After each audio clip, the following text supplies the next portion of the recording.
There are moments in conflict when the event itself is not the story. The real story is what the event quietly changes behind the scenes. On the surface, a radar site being hit may sound like just another strike in a long list of military incidents across the Middle East. Infrastructure gets damaged in wars, equipment gets destroyed, bases get attacked. But sometimes, a single piece of equipment carries far more importance than its physical size suggests. Sometimes a radar is not just a radar. 1 minute ago, reports emerged that a U.S. radar installation in the region was struck. The immediate reaction in headlines focuses on the obvious question: who fired, where it hit, and what damage was done. But military planners rarely look at events this way. They look at the architecture behind the event. They look at how each piece of equipment fits into a much larger system designed to see, track, and intercept threats across thousands of kilometers of airspace.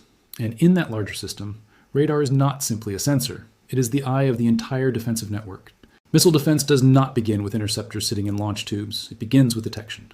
Long before an interceptor ever leaves the ground, a radar must first see the launch, track the object, calculate its trajectory, and determine whether that object is a threat or something harmless moving through the sky. Without that information, the entire defensive system becomes slower, less precise, and dramatically less effective. This is why radar sites are positioned carefully across regions where missile threats are expected. They are placed forward enough to see launches early, but protected enough to survive long enough to provide consistent tracking data.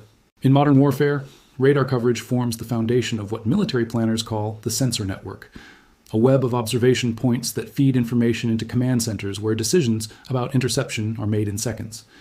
When one of those sensors disappears, the effect is rarely limited to that one location. Coverage gaps appear. Tracking timelines shorten.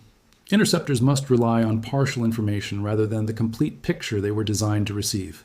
The difference between early detection and delayed detection can be measured in seconds, but in missile defense, those seconds are often the difference between a successful interception and a missile reaching its target. Now consider the strategic environment in which this radar strike occurred. The Middle East has spent decades gradually becoming one of the most complex missile environments on the planet. Modern threats. Capable of flying low, fast, or unpredictably enough to challenge traditional detection networks. Because of that environment, the United States spent years building a layered defense architecture across the region. Ground-based radars, ship-based sensors, airborne early warning platforms, and satellites together form overlapping coverage, intended to ensure that no missile launch goes unnoticed. Redundancy is the key concept behind this architecture. If one sensor fails, another fills the gap. If one radar goes offline for maintenance, others continue watching the same sector of sky.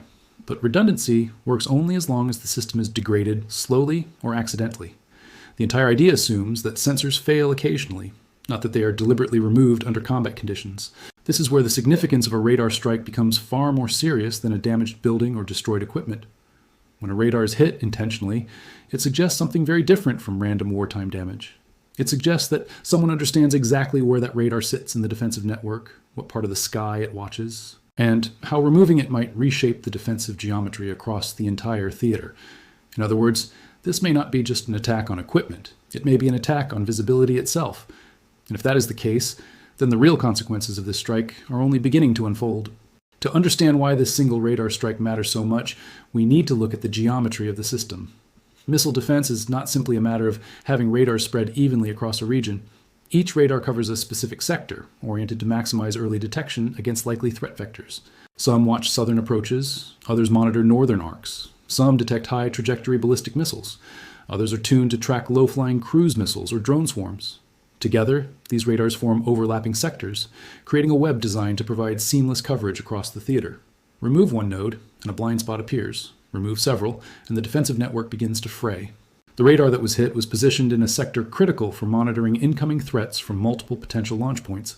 Its destruction doesn't just remove its own coverage, it shifts the burden to neighboring radars, forcing them to track objects that extend beyond their optimal coverage areas.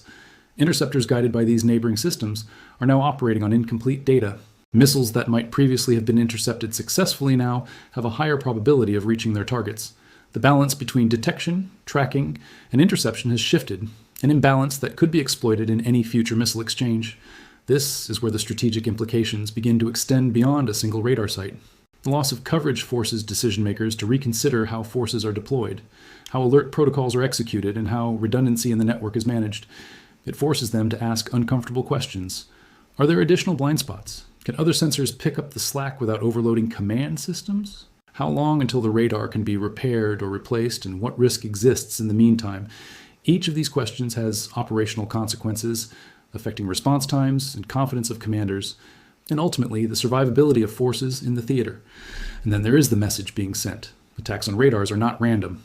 They are carefully calculated because radar strikes communicate more than tactical success. They send a strategic signal.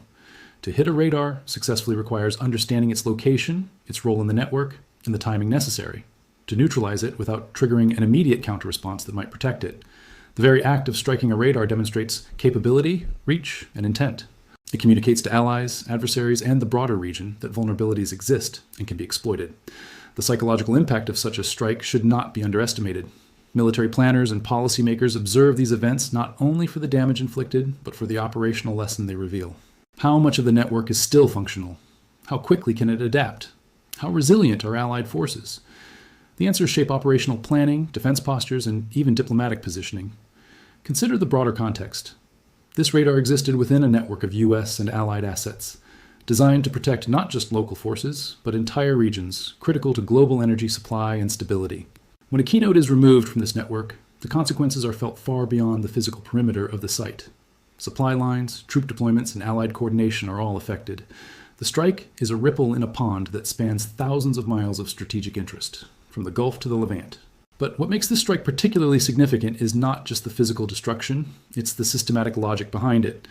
Military planners do not target assets at random. They analyze systems, identify the nodes whose loss will create maximum disruption, and execute with precision. The implication is that whoever conducted this strike possesses a deep understanding of the theater's defensive architecture. This is not improvisation. It is premeditated disruption aimed at reshaping the strategic landscape, forcing the United States to respond not only tactically, but operationally. This is why a single radar, taken out in a single strike, changes everything. It shifts the operational balance, exposes critical gaps, and sends a strategic signal that reverberates across the region. And while the immediate effects are technical, the long-term consequences are political, psychological, and strategic, influencing how allies and adversaries perceive the balance of power. The long-term strategic implications of this radar strike are only beginning to unfold. Military planners will be forced to reassess threat calculations, reevaluate deployment patterns, and mitigate vulnerabilities. Redundancy, which once provided confidence, now appears less reliable. Interceptor stockpiles may no longer be adequate if sensor coverage continues to degrade or if attacks follow in rapid sequence. Every decision is made under uncertainty. Beyond military calculations, this event carries a message. No area, no distance, no safe zone is truly beyond reach. Strategic depth, long relied upon, has been challenged. Allies must reconsider security arrangements. Borders once secure, bases once safe, now exist in a recalibrated threat environment. Operational reach extends farther than previously believed. The destruction of this radar serves as both a warning and a demonstration. The theater has changed, and defensive assumptions must evolve to keep pace. This highlights the interplay between tactical actions and strategic consequences. Ripple effects are complex and enduring. Commanders must determine if other key nodes are exposed. Supply chains, maintenance, and coordination come under scrutiny. Intelligence units must re-examine prior assessments. What else might be within reach of adversary precision? What has changed in the operational calculus of the region's defense network? These questions shape long-term policy. Another layer of significance lies in how this event alters perceptions of capability. Military conflicts are fought not only with weapons, but also in the domain of credibility. A force that loses a key sensor risks diminishing confidence in its ability to protect personnel and assets. Allies may question the resilience of joint defense arrangements, while adversaries may be emboldened. In a complex theater like the Middle East, where perception guides decision-making, such a strike resonates far beyond. Furthermore, this incident underscores the evolving nature of modern warfare. Precision strikes on critical infrastructure are no longer limited to kinetic dominance. They are exercises in information, timing, and geometry. The adversary is not simply attacking an installation, they are challenging the entire logic of a network defense. Each radar, each sensor, each node represents a piece of a puzzle, and removing one changes the picture. The implications extend even further when considering coalition dynamics. U.S. operations in the region rely on multilateral coordination, shared intelligence, and collective response strategies. The temporary loss of a key radar can force recalibrations across allied forces. Coordination becomes more complex, decision timelines shrink, and risk tolerance is recalculated. The strike is tactical in execution, but strategic in effect, shaping military options, diplomatic positioning, and alliance cohesion. Finally, the broader lesson is clear. In modern conflicts, visibility is as critical as firepower. Radar networks, sensors, and intelligence assets are not optional. They are central to operational success. When an adversary exploits vulnerabilities, they do more than damage equipment. They seize the initiative, forcing a reorientation of strategy, recalibration of assumptions, and reconsideration of the balance of power. 1 minute, one strike, one radar. Yet the consequences ripple across strategy, operations, and perception. This is why the strike on the radar changes everything. It is not just an isolated attack. It is the opening move in a larger game, a disruption of defensive logic, and a challenge to assumptions. The theater has shifted, and those responsible for defending it must now confront a new reality. The game has changed, and the consequences of this moment will reverberate for months, if not years, to come.